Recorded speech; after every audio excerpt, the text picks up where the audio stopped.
नमस्कार, मैं गुलशन कुमार। आप देख रहे हैं चर्चा विद एस्पिरेंट। आज के जो हमारे गेस्ट हैं, वो हैं डीएसपी महेश कुमार। इन्होंने यूपीपीएससी 2021 में डीएसपी पद पर चयनित हुए हैं। तो आज हम इनसे कुछ खास बातचीत करेंगे। तो सर, हम सबसे पहले आपका हमारे इस कार्यक्रम में स्वागत है। जी बहुत बहुत धन्यवाद। और मैं आपके ये जो यूट्यूब चैनल है चर्चा विद एस्पायरेंट, उसको बहुत बहुत धन्यवाद कहना चाहूँगा। आपने मुझे इस अपने प्लेटफॉर्म पर आमंत्रित किया। सर, सबसे पहले हम बातचीत की शुरुआत करेंगे आपकी जर्नी से। तैयारी के दौरान आपकी जर्नी कैसी रही? ठीक, आप उसके बारे में कुछ बताएँ।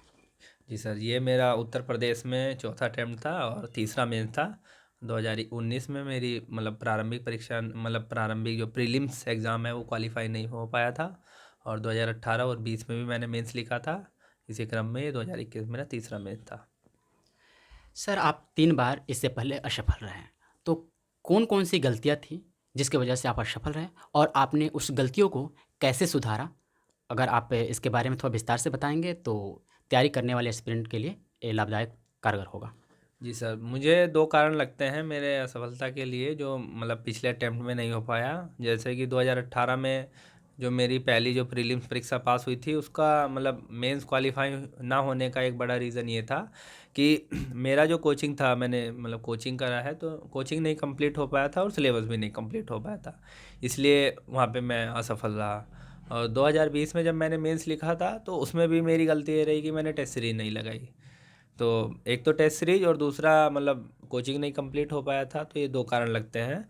और 2021 में जब मैं सफल हुआ तो मैंने उसका बेनिफिट ये मिला कि 2021 में मैंने यूपीएससी के लिए भी मेंस लिखा था, तो आंसर राइटिंग खूब करी। उसके बाद मैंने स्पेशली पीसीएस के लिए जो फॉर्मेट होता है, उस फॉर्मेट में लिखने का प्रयास करा टेस्ट सीरीज में। तो मुझे लगता है कि मतलब टेस्ट सीरीज का बहुत बड़ा योगदान है मेरी सफलता में। सर, टॉपर्स बताते हैं कि मुख्य परीक्षा में सफल होने के लिए अच्छा उत्तर लेखन शैली होना चाहिए। तो इस बात से आप कहाँ तक सहमत हैं और आपने अपनी उत्तर लेखन शैली को कैसे एक मजबूती प्रदान की? जी सर, मैं सबसे पहले तो ये कहना चाहूँगा कि जो टॉपर्स बताते हैं वो बिल्कुल सही बताते हैं। क्योंकि जो प्रारंभिक परीक्षा है वो एक तरह से क्वालिफाइंग है, और आपको जो सबसे बड़ा जो वेटेज है वो मेंस एग्ज़ाम का ही होता है। आपके पास एसए होता है, 4 मेंस होते हैं, 2 ऑप्शनल के पेपर होते हैं, तो बहुत बड़ा वेटेज होता है। तो उसमें आंसर राइटिंग ही महत्वपूर्ण है कि आप आंसर राइटिंग कीजिए और अपनी कमियों को जानें, और अपनी जो स्पीड है उस पे काम कीजिए, प्रेजेंटेशन पे काम करिए, अपने जो आंसर में कंटेंट बहुत अच्छा कीजिए। और ये सब तभी हो पाएगा जब आप जो रेगुलर है वो आंसर राइटिंग करेंगे और आप उसको इवेलुएट भी करेंगे।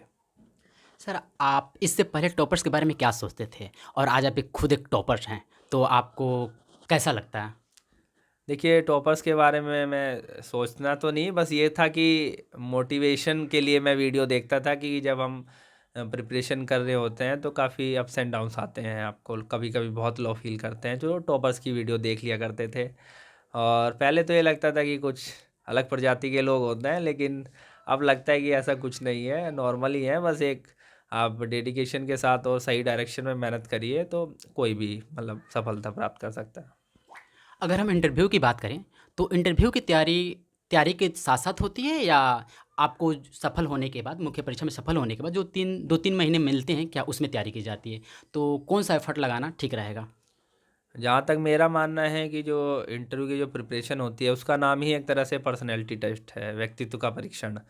तो ऐसा नहीं है कि आपका जो व्यक्तित्व है कि आपका 2 महीने में चेंज हो जाएगा। तो वो एक तरह से ग्रेजुअली प्रोसेस होता है। जब आपने जहाँ स्कूलिंग करी है, आपने कॉलेज लाइफ जी है, तो वहाँ पे जब आप अपनी लाइफ को देखते हैं, जो एक्सपोज़र प्राप्त करते हैं कॉलेज लाइफ में, तो वो आपकी पर्सनैलिटी में बहुत महत्वपूर्ण भूमिका रखता है। हाँ, 2-3 महीनों में ये हो सकता है कि आपके जो इंटरव्यू में कभी-कभी जो क्वेश्चन पूछते हैं, आप उन पे काम कर लीजिए, ऑप्शनल से संबंधित क्वेश्चन पूछते हैं। आपने जो बैठने का जो तौर तरीका होता है, ड्रेसिंग सेंस होता है और आपके हाव-भाव होते हैं, उन पे काम कर सकते हैं। बाकी पर्सनैलिटी को तो आपको आप जब भी प्रिपरेशन करें, थोड़ा उन पे भी ध्यान दें। आपके जो एक्सेंट होता है, बोलने का जो तरीका होता है, इन सब चीज़ों पे काम करें तो ज़्यादा सही रहेगा। तैयारी के दौरान क्या एनसीईआरटी सफिशिएंट होते हैं या उसके अलावा स्टैंडर्ड बुक्स और करंट अफेयर्स पर फोकस करना ज़रूरी है? देखिए सर, एनसीईआरटी में चूँकि हम जब भी हम सिलेबस देखते हैं यूपीएससी का, इवन पीसीएस का भी लगभग लगभग सेम ही है, तो उसमें बहुत कुछ चीज़ें बेसिक लिखी हुई हैं। तो एनसीईआरटी का बेनिफिट ये होता है कि आपका जो बेसिक होता है, आपका जो अवधारणा होती है वो काफ़ी क्लियर हो जाती है। और बाकी में क्या होता है कि आपको थोड़ा कंटेंट बिल्ड करने के लिए आपको कुछ स्टैंडर्ड बुक भी पढ़नी पड़ती हैं, वो भी ज़रूरी है। बट एनसीईआरटी भी ज़रूरी है, क्योंकि अभी रिसेंट में जो क्वेश्चन आ रहे हैं मेंस के भी और प्रीलिम्स के भी एनसीईआरटी से आते हैं। आजकल ऐसा देखा जा रहा है कि लाखों युवा सिविल सर्विस की ओर आकर्षित हो रहे हैं। तो क्या कारण है कि लाखों युवा इसकी तरफ आकर्षित हो रहे हैं, और आपका क्या कारण था कि आप इससे प्रभावित हुए?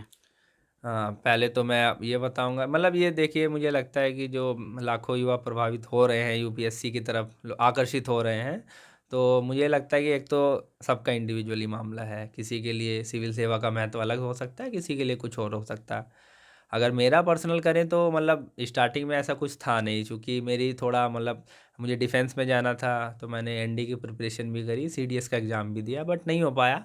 तो उसके बाद जब मेरे पास ऑप्शन नहीं था, तो कुछ लोगों ने सजेस्ट भी करा कि आप एक बार मतलब आपके अंदर पोटेंशियल है, तो आपको सिविल सेवा की तैयारी करना चाहिए।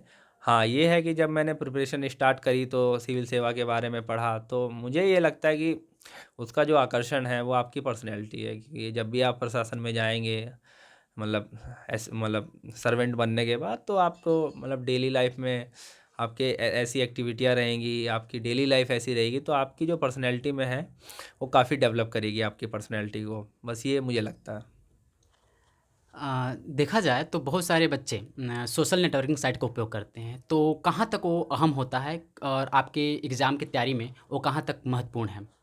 जी सर, अब तो जैसा कि कोविड के बाद है, चूँकि कोविड में तो जब कोचिंग वगैरह बंद ही थे, और तो सोशल नेटवर्किंग साइट या ऑनलाइन माध्यम का तो अब तो प्रचलन बढ़ ही रहा है, और आने वाले टाइम में बढ़ेगा भी। बस इसको मतलब लेके 2-3 मतलब चीज़ें हैं जो आपको लिमिट में रखनी पड़ेगी। एक तो एक्सेसिव यूज़ ना करें, मतलब ज़्यादा टाइम ना बिताएँ, वो आपको मतलब एक तो मेंटली भी आपको प्रॉब्लम करता ही है, आप स्क्रीन पे लगातार पढ़ रहे हैं। हाँ, ये है कि आपको 2-3 साइटें हैं जो आपको सिविल सेवा में मतलब काम करती हैं, जैसे पीआईबी हो गया, और एक पीआरएस साइट है, और कुछ भी कोचिंग की साइट है, आपको करंट अफेयर्स वगैरह पढ़ना है, इवन न्यूज़पेपर पढ़ना है, तो ये 3-4 चीज़ें आप कर सकते हैं। अदरवाइज़ ज़्यादा मतलब फेसबुक, इंस्टाग्राम, इन चीज़ों के चक्कर में पढ़ना तो आपके लिए समय की बर्बादी है, और आप थोड़ा मेंटल रूप से भी ग्रसित रहेंगे।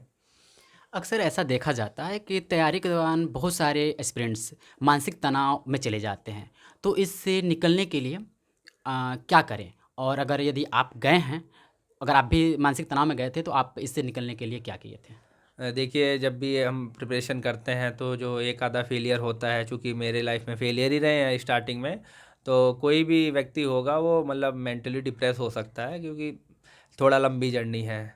तो उसमें सबसे यही लगता है कि एक तो अपने फैमिली का सपोर्ट होना बहुत ज़रूरी है, और जो आपके जो फ्रेंड्स हैं आपके आसपास अच्छे हों, हमेशा आपको मोटिवेट करें, डीमोटिवेट ना करें। आपके जो कार्य हैं, आपकी गलतियाँ हैं, उनको बड़े प्यार से बताएं। जैसे मेरे साथ तो ये होता था कि मैं अपने बड़े भाई से बात करता था, और जो मेरे मित्र हैं उनसे बात करता था। और तीसरा चीज़ ये लगता है कि थोड़ा अपने लिए भी समय दें।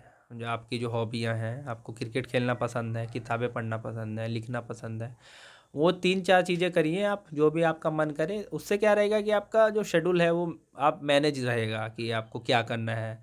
अब आप अपनी व्यक्तिगत रुचि के लिए समय देंगे तो आपका पढ़ाई भी में मन लगेगा। तो बस यही 3-4 चीज़ें हैं। सर, आज का आखिरी सवाल, अ, आपकी योग्यता और परिश्रम के अलावा आप अपनी सफलता का श्रेय किन-किन को देना चाहेंगे? जी सर, मतलब जैसा कि मतलब मुझे ऐसा लगता है कि मतलब मैं अगर नाम लूँ तो मतलब बहुत छोटी चीज़ है, लेकिन फैमिली का सपोर्ट तो मतलब बहुत बड़ा ही है, जितना नाम लूँ वो छोटा ही है। और मेरे जो बड़े भाई हैं वो हैं, और मेरे मित्र हैं, और जो मेरे गुरुजन हैं, जिन्होंने मेरी बीच-बीच में बात भी हुई है और हमेशा मोटिवेट करा है। तो यही जो लोग हैं मेरी लाइफ में जुड़े हुए हैं, इनका बहुत महत्वपूर्ण रोल है मेरी मतलब सफलता में। अगर ये ना होते तो शायद आज संभव ही ना हो पाता। बहुत-बहुत धन्यवाद सर, आपने अपना कीमती समय निकाल कर आप हमारे कार्यक्रम में शामिल हुए। जी, बहुत बहुत धन्यवाद, और मैं पुनः एक बार चर्चा विद एस्पायरेंट का बहुत बहुत धन्यवाद देना चाहता हूँ अपने मंच पे आमंत्रित करने के लिए। जहाँ तक उम्मीद है, इस बातचीत के माध्यम से जो भी न्यू एस्पिरेंट तैयारी कर रहे हैं, उनको इससे बहुत सारी मदद मिलेंगे। तो हम आशा करते हैं कि आप इसी तरह वीडियो देखते रहेंगे। हम नेक्स्ट वीडियो में मिलते हैं नेक्स्ट ऑफिसर के साथ। इसी तरह हमारी बातचीत की सिलसिला जारी रहेगी। जय हिंद।